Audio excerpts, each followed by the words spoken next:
Hello everyone, I'm John D. Villarreal and I'm right here at the Carey Business School in downtown Harbor East in the beautiful Baltimore. We had an incredible business conference yesterday. It was on entrepreneurship, civic engagement, and innovative programming. We had people from venture capital here, academics, people from business and local business incubators talking about the business and venture and startup climate in the greater Baltimore area. How do we teach those kinds of entrepreneurship and venture capital skills in the classrooms like here at the great Johns Hopkins Carey Business School? It was very exciting. This is one of many panels. Please look at all the videos. Please enjoy this great panel coming up right now. I promise you this is going to be so exciting. It is going to be worth it. Because you will not be disappointed during this session. So I absolutely promise you guys, all right? I set the standards pretty high for us. I said the pressure's on. You really take this out. With the massive, like, All right. visuals. So this is going to be kind of an open discussion with two very much veterans in this space of innovation, right? So what we're going to do is we're going to let them tell us a little bit about themselves. Alex was actually one of my students, so he roped me into this amazing journey of startup, ICO. I even actually went down to DC and I got to go sort of pontificating in front of this huge crowd down in DC at the Block MedX. It was a digital chamber of commerce. Met a lot of like representatives down in DC. It was a lot of fun. And so he'll tell you about what he's doing. And of course, you know, given his background, he was a doctor at Johns Hopkins. Now he's director of innovation, right? So, you know, he knows everything about innovation, and he's also went to the front lines as an entrepreneur, right? And so Christopher is actually investing in all these companies that I know. I know these people. I watched them grow up, you know, like literally. And I looked at his site, portfolio, and I'm like, I know that company, I know that company, I know that company. And so for how many people are from Hopkins?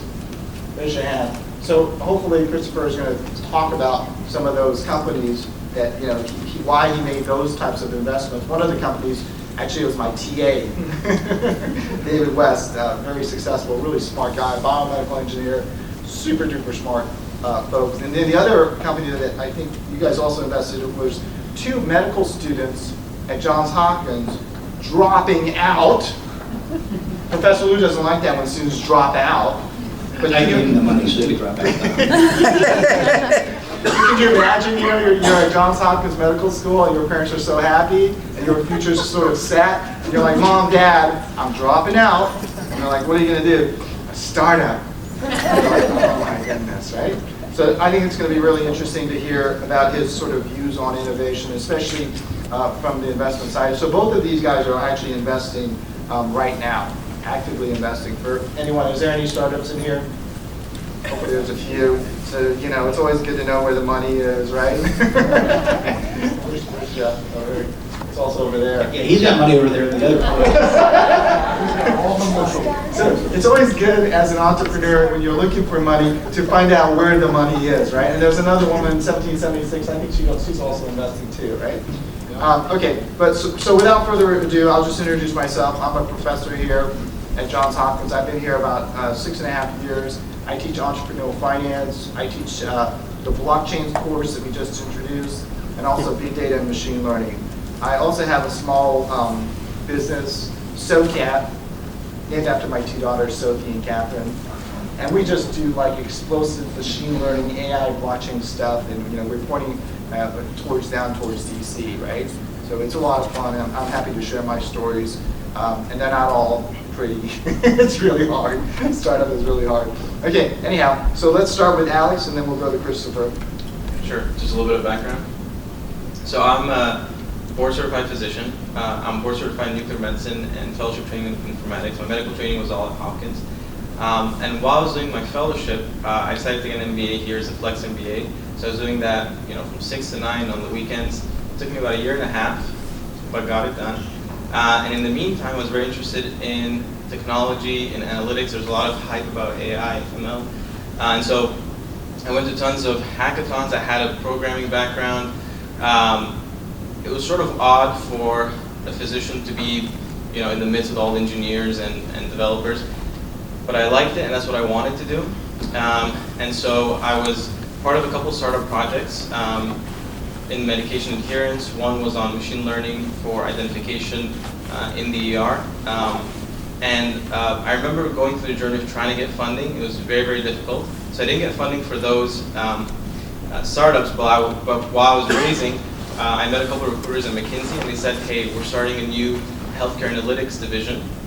Analytics is all the rage right now.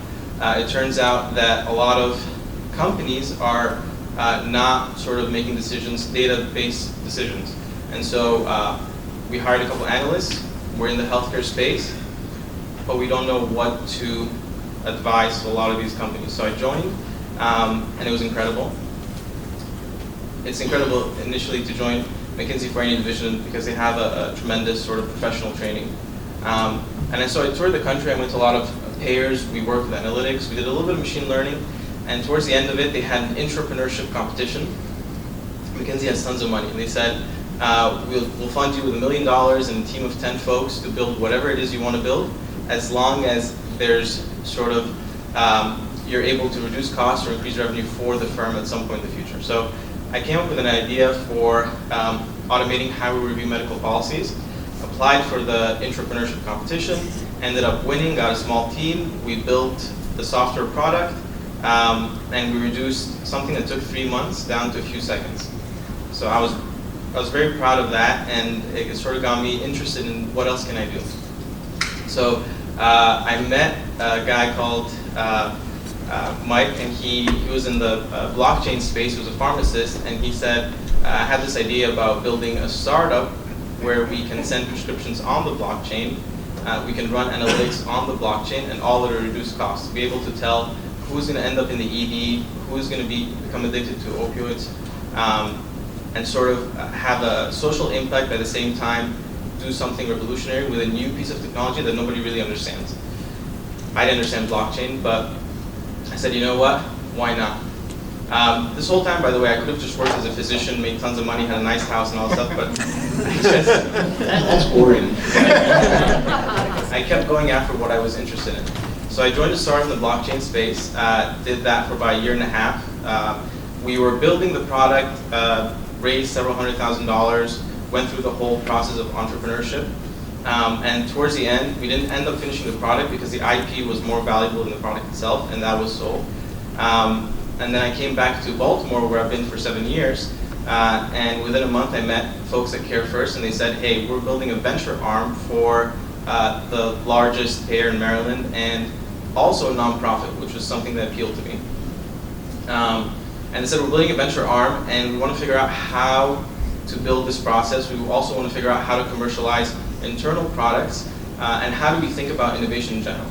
So I joined about 2 months ago, and yeah, I'm really excited. Actually, inside CareFirst, is there 2 other Hopkins folks in there? There's one, yeah, 2. And actually one Carey Business School too. One Carey Business School, yeah. Okay, excellent, excellent. That's great. I'm Chris College with TCP Venture Capital, and we manage the Propel Baltimore Fund. And the Propel Baltimore Fund is probably the most active fund investing in early stage venture capital in Baltimore. We have 16 portfolio companies currently, all headquartered in Baltimore City. And we invest in anything that's tech and tech related that can grow quickly. We're usually making $250,000 to $500,000 initial investments, and then $1 million to $1.5 million over the life of our association with the company. And we absolutely love Hopkins, and we love all the universities around the area because we found some of our best companies coming out of them. We'll talk a little bit about pro-social tennis at some point. Absolutely, but why don't you back up just for the audience and tell them sort of your longer history. I mean, I know you started in investment banking and mergers and acquisitions and so forth. Sure, my background, not nearly as impressive as Alex. I was an investment banker for 25 years, and what I did was I represented companies and went out to the venture capitalists and the private equity professionals. And as an agent, I would say, this is a really good company I found. I think you should put your money in it. And then my firm, which was Legg Mason, and then Stifel Nicolaus, both here in Baltimore, would get paid a really nice big piece of that money that was being raised. I did that for the better part of 25 years, ran that group nationwide for Stifel Nicolaus for about 8 years, and finally wanted to see my kids grow up and see them play baseball and volleyball and softball, and 2012 came around, and that's when we started the Propel Baltimore funds. Okay, so is this Propel Baltimore Fund with Fedco, or is this, no, is this different? Hey, you're going to confuse everybody. All right, sorry. So the Propel Baltimore funds originally headquartered with TEDCO, and TEDCO and the Able Foundation especially were the two primary forces that started the Propel Baltimore Fund. It was Bob Embry at the Able Foundation's vision, his thoughtfulness that started it. And the way it worked was TEDCO was kind enough to provide us back office, accounting, all the infrastructure that we needed to start the funds back in 2012. Very short story though, once we became headquartered there, everybody thought we were part of TEDCO, but we never were. Okay. So all of our capital comes from either foundations, corporations, or individuals. Most of them all here in Baltimore. The Able Foundation, the Francis Merrick Foundation, the Chesapeake Bay Foundation, George Roche, the ex-CEO of T. Rowe Price, Brown Advisory, as a corporation gave us capital to invest on their behalf. So all the difference between us and TEDCO is all of their money is state money, all of our money is private money. And I guess to go one step further, we are focused on return of capital with a profit for our investors, because none of it was a gift, it was all an investment. But at the same time, we're trying to create jobs and businesses in the city of Baltimore as a social function. And when we do that, we've created over 600 jobs now out of our 16 portfolio companies, and over $250 million has been invested in those 16 companies after we put our money in. So there's almost there's more than $250 million that came into Baltimore as a result of us being out there funding these companies. That's awesome. Is Lindsay still here? No, she's not. So Lindsay and I actually, and another professor, we wrote a paper when we first got here, Johns Hopkins, when I first got here about 4 or 5 years, about 6 years ago. And basically told the Maryland Pension Fund, you have $40 billion, put 1% in Baltimore, right? And so that caused a lot of controversy, and that was kind of fun. And so I got to beat Bob Embry, because he was like, hey, this is a good idea. And so I'm really glad to see finally, the endowments and foundations getting together and supporting local entrepreneurs, because it's quite clear there's a lot of talent in this area, absolutely, right? And not enough capital, so I think it's a great opportunity for, generating ROIs and also for creating jobs and so forth. So, I teach an entrepreneurial finance class, and, we talk about the good of what a startup can do, right? And, just by providing jobs by itself, right? When you have a job, you have money, you go out there and take your kids out or whatever it may be. So that's also one of the benefits. But one of the things I want to ask you guys about, and I always struggle with this in regards to the innovation impact, right? Because if you invest in a company and the innovation, like some of the researchers at Johns Hopkins are thinking 5 years out or 10 years out, right? You won't really see a lot of job growth in that horizon, right? So as investors, how are you guys thinking about innovation, right? When do you know if the idea is just too sort of long-sighted, right? If the horizon is too long versus something that's too short, and maybe if the horizon is too short because it's an app, maybe there's too much competition, right? So how do you think about innovation? Do you think about it in terms of timing? Do you think about it in terms of, barriers to entry, right? And then, when you're evaluating these businesses, you guys get pitched all the time, how do you know? Is there something like, James Foster is just a super duper wonderful guy. If you guys ever met, get a chance to meet him. He's a local entrepreneur. He's having a lot of success. Versus David West, who's a little bit more reserved, right? How do you discern who's going to have success? Is there a formula, or how should we be teaching students to think about it from an investing point of view? Great question, and I think most venture capitalists approach it differently. For me, the way I approach it is that when I was at Stifel Nicholas and Blake Mason, I'd meet with 350 companies a year, and I would go pick 4 or 5 of those 350 to go represent them and try to raise the capital, because if I wasn't successful, my family didn't eat. So it's really important to pick the right 3 or 4. You do that for 20 years, and you start to have a feel for the people, the business, the enterprise. Now, I also came up with one other strategy, which I think really made my job a lot easier, which is we want to invest in a company when they have a product or a service that they can hand to customers. It doesn't have to be revenue. It could be an unpaid pilot. in ZeroFox, which is James Foster's company, we invested in that one when they had a minimal viable product and they had some customers that weren't paying for it, and the customers were saying, well, if you do this, this, and this, and this, we'll buy it. So we try to short circuit a lot of those questions that you were just describing by trying to evaluate product market fit from the customers themselves. Excellent. So it's interesting. So a lot of, in the VC world, you either pick a winner or you make a winner. And at CareFirst, we're interested in making winners. Having said that, I agree that for a lot of startups that we look at, if they're pre-product, it's too early. And that's something I faced as an entrepreneur. When I was building an MVP, it was hard to raise funds because everybody wanted to see the final product ready to commercialize.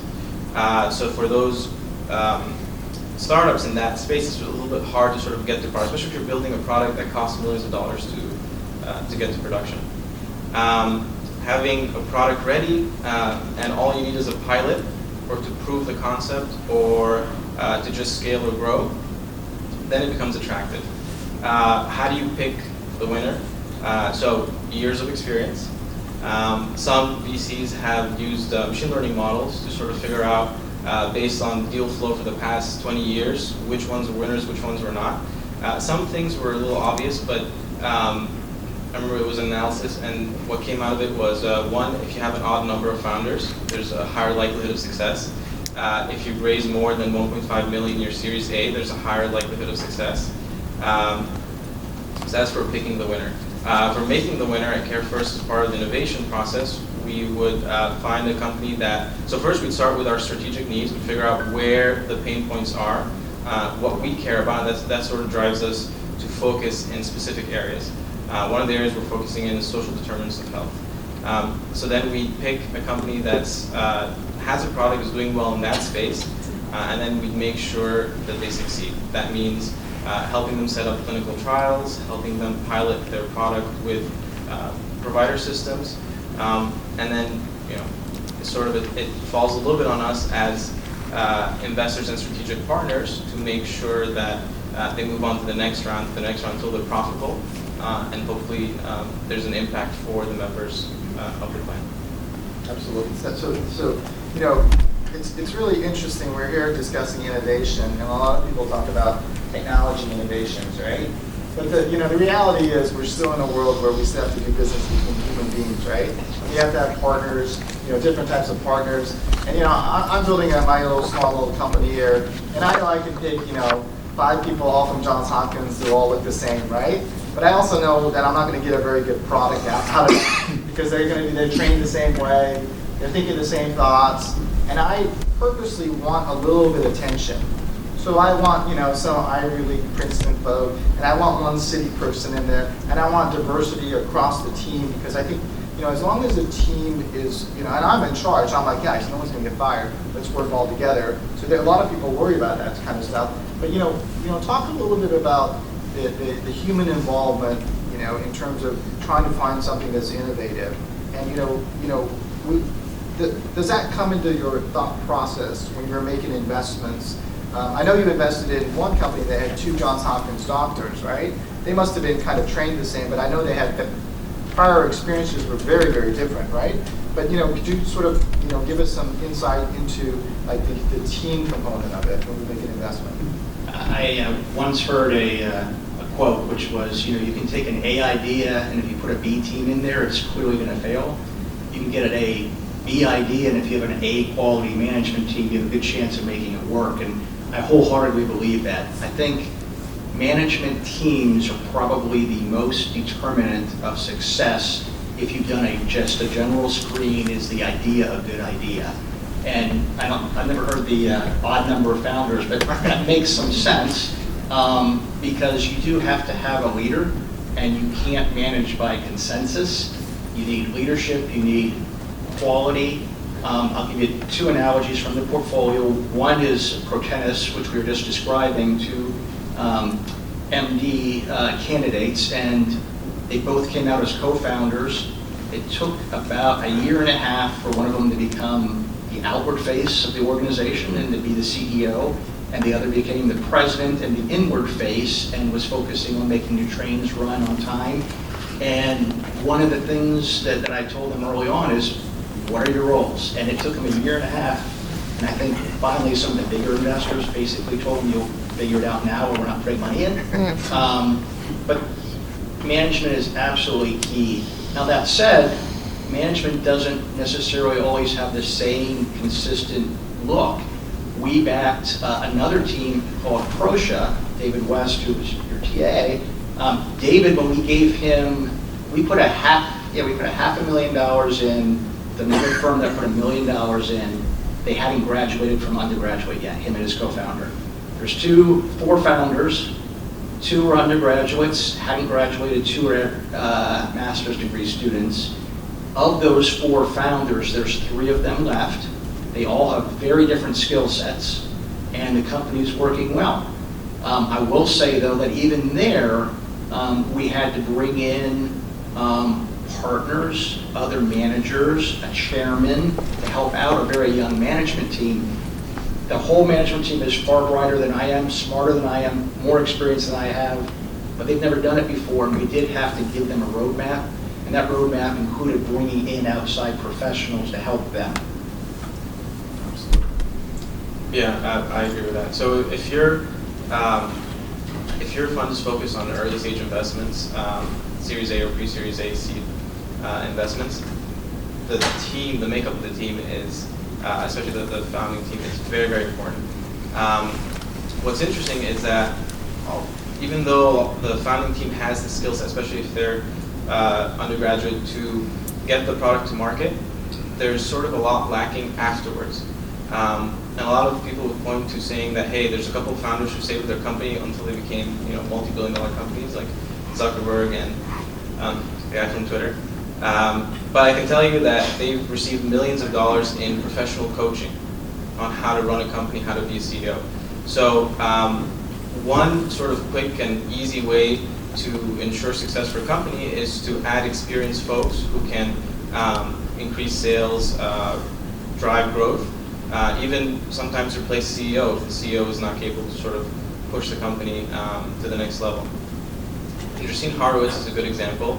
The interesting thing about that fund is that they started 8 years ago, and they're already a multi-billion-dollar fund. That's how much confidence their limited partners have in them.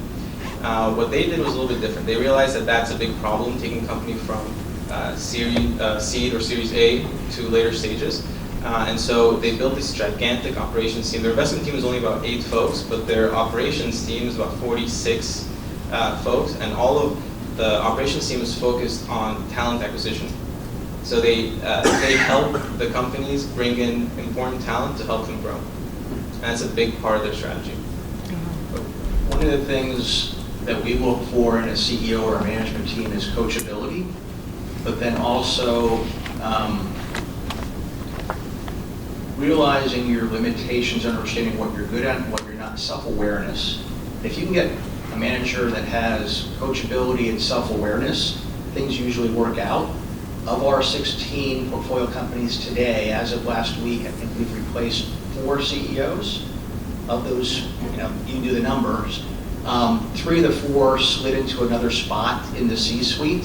One of them left the company. But oftentimes, if you're the founder, you've got the product vision, that may be your best role. Product vision, keeping on top of the product. That's what we did the last 2 times.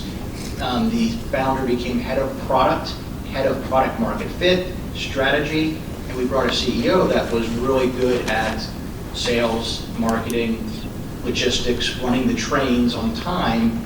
And if you do it right, it becomes a real winner.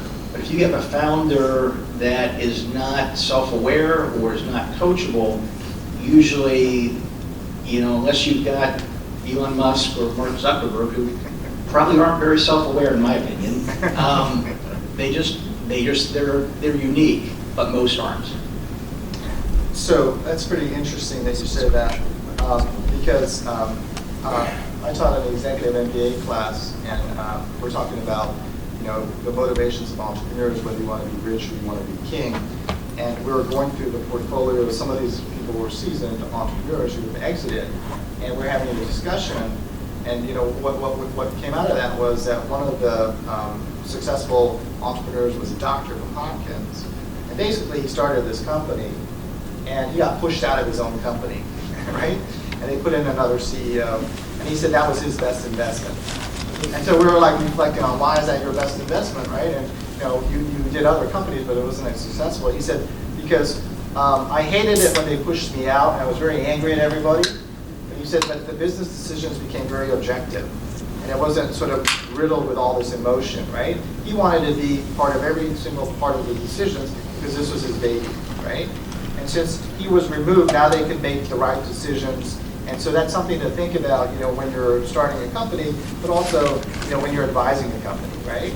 And, more often than not, the founding CEO is replaced by the time it goes IPO because there are different sort of needs when a company's IPO at the beginning. It's very rare, not very rare, and it happens, but it's very interesting when a CEO can pivot the skill sets like Zuckerberg and so forth, right? And actually take and grow a publicly traded company from a private company, right? So, one of the questions I'm, always curious about in regards to innovation, I think there's cycles in the market, right? And I've tried to do a few different startups, and some of them totally failed. I couldn't figure out why. I mean, my background is Wall Street trading, quant. I said, this is my skill set. I'm going to stick with my skill set. I'm going to launch a quant fund. Total disaster. Because nobody wants to invest in quant funds because, it wasn't the right time, right? So then I looked back and I said, okay, my school sucks. Nobody wants me anymore. The most I can do is teach. Okay, fine, I'll teach a bunch of finance classes. There's some job security. Hopkins is prestigious, right? My kids can go do CTY and some, violin lessons and so on. But then I realized, hey, look, there's this industry growing, and it looks like a really, really big opportunity. And it was like machine learning and AI. And I'm like, what if I created a business and kind of leaned towards that industry and just sort of ride this curve? And it was interesting, and that's part of one of my businesses that we're doing. And the other part that I'm seeing is blockchains, right? And so my business right now is focused on machine learning, AI, and blockchains. And there seems to be a lot of demand, not only in the government, also corporate America, also many, many different places. And so that's where I see the opportunity. So I'm curious, when you guys are investing, right? Do you think about trends? Do you think about industries? Where do you think the opportunities in regards to innovations for companies are? So I'm specialized in healthcare. So it's hard for me to talk about other industries, but in healthcare specifically, AI, machine learning is very exciting. Everybody wants to have invested in at least one AI or machine learning company. The impact and the ROI is not there yet, and it might not be there for another 7 or so years. So this is a sort of a moonshot. If you're investing, you're hoping that you have a huge return because not, So in healthcare specifically, AI machine learning is attractive, but what we focus on, at least for this year, is changes in, or trends in reimbursement. So who pays for what? And we follow those trends. And that sort of dictates whether something is going to have an ROI or be successful in the short term. And by short term, I mean 3 to 5 years, opposed to longer. And the trend for healthcare for this year is home health. So it turns out that you improve quality and you reduce costs by trying to figure out how to get the patient healthcare in their home without having them visit the hospital setting, without following up with physicians, without having to visit the ED, where 80% of ED visits can be done at a primary care physician anyways. So the question is, how can we have home health monitoring, home health visits, telehealth, things like that. And those are sort of, and whether we invest in them or not depends on reimbursement. So telehealth is starting to get reimbursement for different types of telehealth, and so we follow that to be able to tell whether a product will be able to commercialize and scale pretty quickly. I have a very probably outlier view of AI and blockchain. And that is that when a company calls me up and says, we're an AI company, I go, okay, so what do you do? And everybody's definition right now of AI or machine learning, unless you're really in the industry, is a little different. And when I say that, Proscia is now an AI company. Okay. What does Proscia do? Proscia uses a machine and calculations and algorithms to say there's 1 million cells on that slide, and 200,000 of them are yellow, 400,000 are blue, 600,000 are round, 2,000 are burst. And by counting all that up with the computer, using algorithms to figure out whether that means there's cancer on the slide or not, it's an AI company. Probably one of the more real AI companies that I've seen.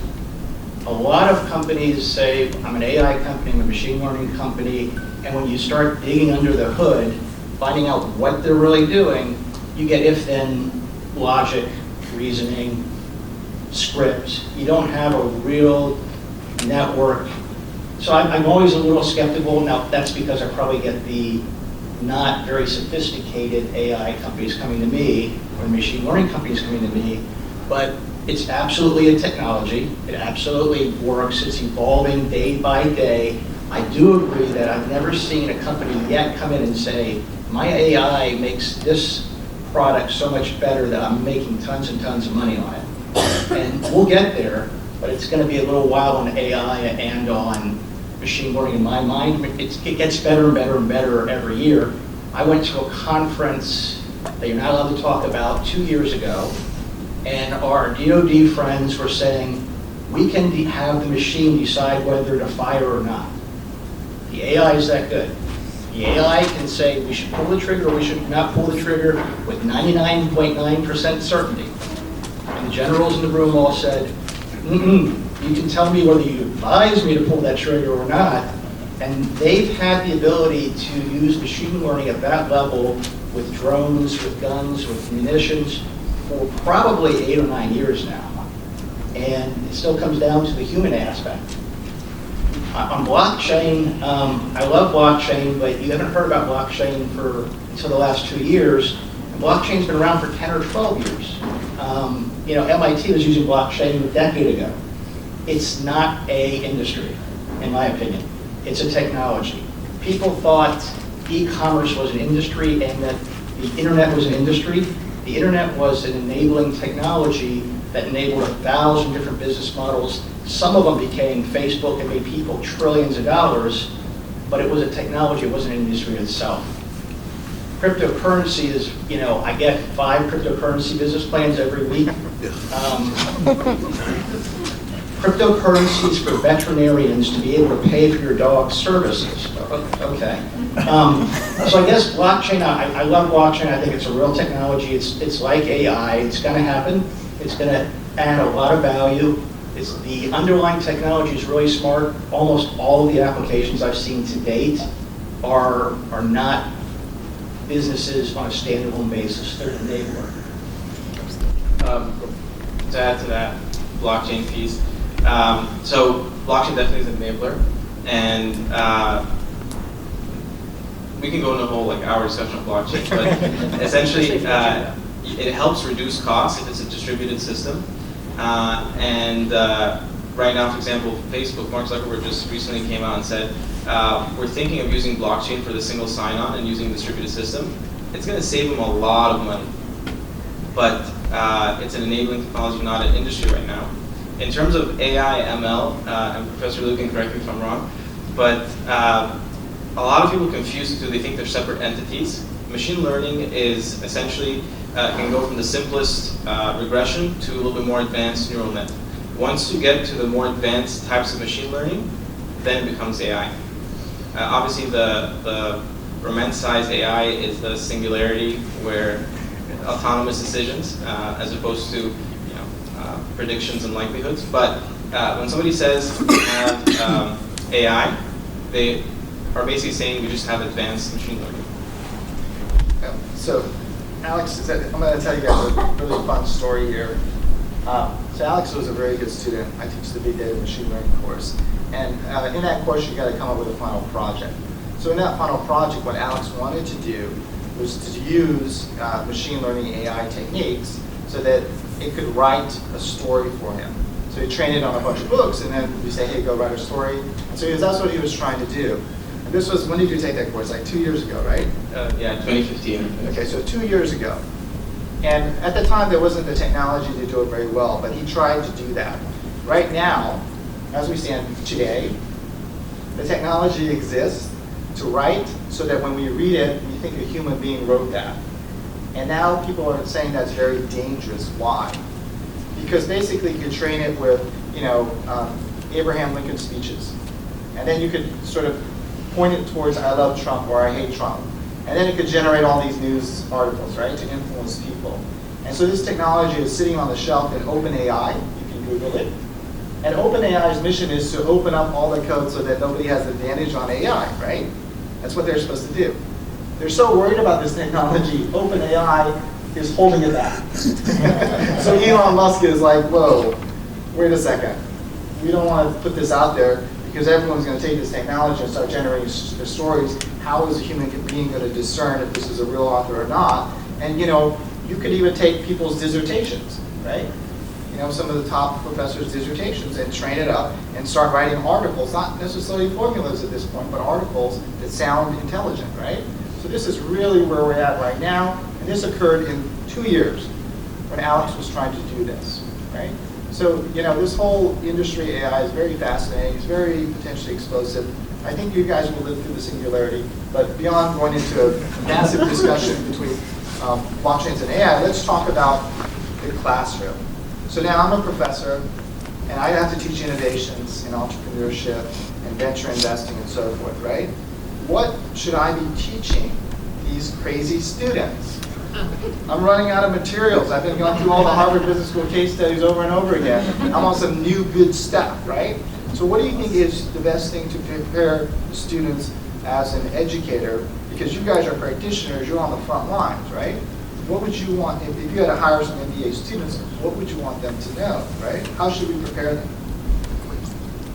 That's a really tough question. The two that I can think about off the top of my head is one, not to teach them, which is whatever problem you're facing right now in your job or your career, and you think you've got a better technology to solve that job or problem or career, don't say that's my next entrepreneur endeavor and it's going to be a big company, because what happens is most people extrapolate their own individual experience where I wear purple shirts and I wear yellow pants, and because of that the bees always think I'm a flower, so that means everybody wants gray pants.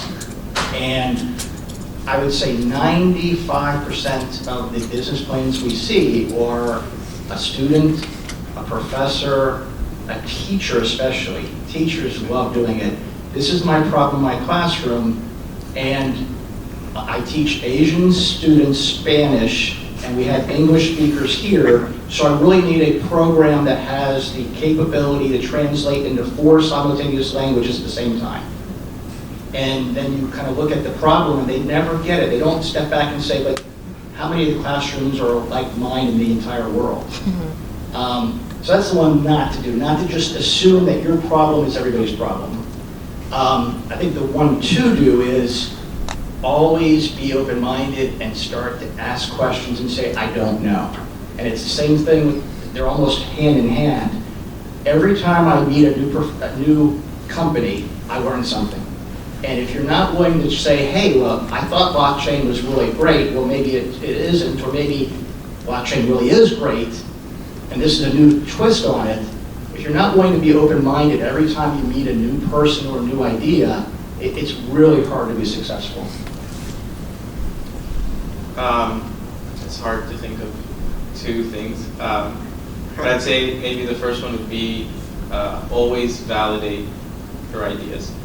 Validate. A lot of times you think you have a great idea and you go straight to working on the product, and it turns out that you're the only person thinking it's a great idea. Or even if your group of friends thinks it's a great idea, there's no market for it. So you always have to validate. And when I wrote the book Quiet, I think it was 2/3 of the world are introverts. And so it takes you a little bit out of your comfort zone, but you have to go ask people, talk to people, figure out if there's a problem and if you have a solution. and if the two fit together. Excellent. Sorry, I was going to add one more. The other piece that we always try to ask is, have you asked the customer that you're trying to sell this to, will they actually pay for it? Which surprises me how many people have never talked to the customer that they're building a product for. And even if they do talk to them, sometimes they don't ask, well, will you pay for it? And how much will you pay for it? And that's one that it still amazes me how many times the entrepreneurs haven't thought that through. I was part of the Mass Challenge Accelerator in Austin. Austin's, by the way, a beautiful place for entrepreneurship. And interestingly, my company and most of the companies that were there hadn't had enough customer discovery interviews or solution-based interviews, and that was something that was brought up. And they'd ask, how many of you have talked to customers, and how many customers you talk to, and how many clients you talk to? We'd say something around 20, 30, or 40 folks, and said, you're not ready yet. Talk to 100 people at least, and then come back and see if your product changes or your solution changes. Okay, so I'm glad that I'm raising my kids in the right way, because what I tell them is to go make mistakes. My kids are kind of shy. I have two girls, right? 13 and 10, and they're very shy, and so when they come home with their homework assignments and they make a mistake, I'm like, this is great, you're gonna learn something here, or whenever they're doing their problems. And I think that still translates to us, when we're sort of a little bit older. So making mistakes is a good thing. And I actually set up my class, and I give them projects that it's just too hard to do. So they're gonna fail. And why do I think that's interesting? Is because when you fail and if you learn how to get yourself back up. That's the journey of an entrepreneur. That's pretty much it. The problem is people don't like to fail and get up and fail and get up. They get tired of it. It's really painful, right? So the real journey of an entrepreneur after 6.5 years, I've been sort of teaching this stuff, watching people do this stuff, is the pain involved in uncomfortable situations. Go up on stage, pitch your product, all the VCs are picking you apart, right? I've noticed that the ones who come back up, they get better and better and better. And so by the time they're graduating, most of these Hopkins entrepreneurs, they're really good at pitching now, right? But they weren't so good when you first saw them. And as long as they're learning, they get better and better and better. So, my advice to the entrepreneurs in the room is just keep pitching. Don't worry about it. You're going to learn. You're going to embarrass yourself. It's okay. See it as a process, right? Because you'll get to that point where it's really interesting, where most of your entrepreneurs are now, right? And the VCs make mistakes too. And I mean, we get better because we've made all the mistakes at least once or twice. There's a small little company just a little way around, maybe around the corner from here, that I met with 15 years ago that was selling T-shirts made not out of cotton. And they wanted me to invest in the company and represent them to raise money. And I said, no, Nike's just going to put you out of business next week. There's nothing unique about this piece of material, this cloth. It's just synthetic. Well, if I would have been an investor or the placement agent, it would have been a game-changing event. But you know what I learned? Just because the product even isn't superior, better, that was a situation where you had a management team that had a better way to communicate. They were better marketers. They were better salespeople. And that was one where it didn't matter whether it was a shirt. It could have been a dress, and he was going to be successful. And I looked at the product. I didn't look at the people. Since then, I've gone to many management teams and said, you know what? We can't invest in that product, but go find something else. I'll invest in you. And that has happened several times to me. That's really interesting. All right, so let's open up for one or two questions, and then we'll call it the next one. One. Yeah, it'd be very brief. Oh, both of these students. Very brief. Can I ask really quickly? Or? Yeah, Okay. quick. You broached the topic of singularity. And I remember back in the day when I was an undergrad debating with my roomie that computers, they just do executables and calculations and not thinking. Do you think they're thinking now? Are the machines thinking at this point, or is that still another 10, maybe 15, 20 years off? So it depends where you're looking at it. Some people could say that we're programmed, right? Because we do the same behavior over and over. people who bet in the stock market, momentum traders, are essentially they believe in this idea that human nature just keeps repeating itself over and over again, given the same stimuli. So we could be programmed. For AI though, right now the self-driving cars are learning from their mistakes. But since we can learn much faster and we're a little bit more autonomous, we see that as still something that's programmed. They're not programming themselves. But there is technology there where they're trying to figure out how computers can create new pieces of code to solve the problem that they faced, in earlier runs. So it might come, but I don't know if it's 5 years from now. It's still a while away. I mean, we're still at the stage where you are at. The computers are not thinking. Yeah. They're good at finding relationships and patterns right now. So my acid test is, can I kill the computer if I wanted to? Then I'm in control. Okay. When I can't kill the computer, I unplug it, right? And it's still doing stuff to me, and I'm like, whoa, this is too weird, right? So that's my acid test. How amazing was that? That was a great panel, and I want to get your comments below. You tell me what you thought about that, and let's get some feedback and dialogue going about this. Now, stay tuned for the other great videos that I have on this entire conference. Please check those out in the video description below on YouTube. Don't forget to rate this video up. Also, please comment below and post it on your social media sites. My name is John D. Villarreal, and I will see you next time.